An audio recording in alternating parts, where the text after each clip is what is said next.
ମନୁଷ୍ୟ ମାନଙ୍କ ମନରେ ଉତ୍ସାହ ରହିଥାଏ। ସେମାନେ କଣ ଖାଇଥାନ୍ତି, କେମିତି ରୁହନ୍ତି, ସେମାନଙ୍କ ଜୀବନ ଶୈଳୀ କେମିତି, ତାହା ଜାଣିବାକୁ ସମସ୍ତଙ୍କ ଇଚ୍ଛା ଥାଏ। ଆଉ ଯଦି ମହିଳା ନାଗା ସାଧୁଙ୍କ କଥା ଉଠେ, ତେବେ ସେମାନଙ୍କ ବିଷୟରେ ଜାଣିବା ପାଇଁ ମନରେ ଆଗ୍ରହ ଉତ୍ସୁକତା ଆହୁରି ବଢିଯାଏ। ପ୍ରଶ୍ନ ଉଠେ, ମହିଳା ନାଗା ସାଧୁ ମାନେ କଣ ପୁରୁଷ ନାଗା ସାଧୁ ମାନଙ୍କ ଭଳି ଉଲଗ୍ନ ରୁହନ୍ତି? ଜଣେ ମହିଳା ନାଗା ସାଧୁ ହେବାର ପ୍ରକ୍ରିୟା କଣ? ମହିଳା ସାଧୁ ମାନେ କୁମ୍ଭ ମେଳା ସମୟରେ ଦେଖିବାକୁ ମିଳନ୍ତି, ତାପରେ ସେମାନେ କୁଆଡେ ଯାଆନ୍ତି ତାହା କାହାକୁ ଜଣା ନଥାଏ।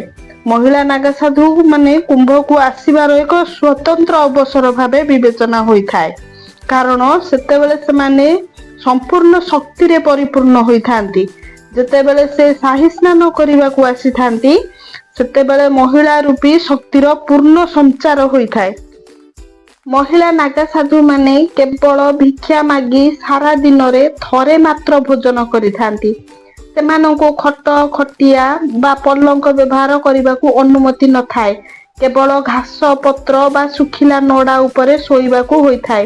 6 ବର୍ଷ ଧରି ଏପରି କରିବା ପରେ ସେଥିରେ ଅଭ୍ୟସ୍ତ ହେଲା ପରେ ଦ୍ୱିତୀୟ ପର୍ଯ୍ୟାୟ ଆରମ୍ଭ ହୁଏ।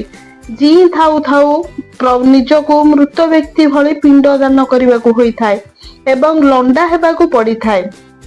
ତାପରେ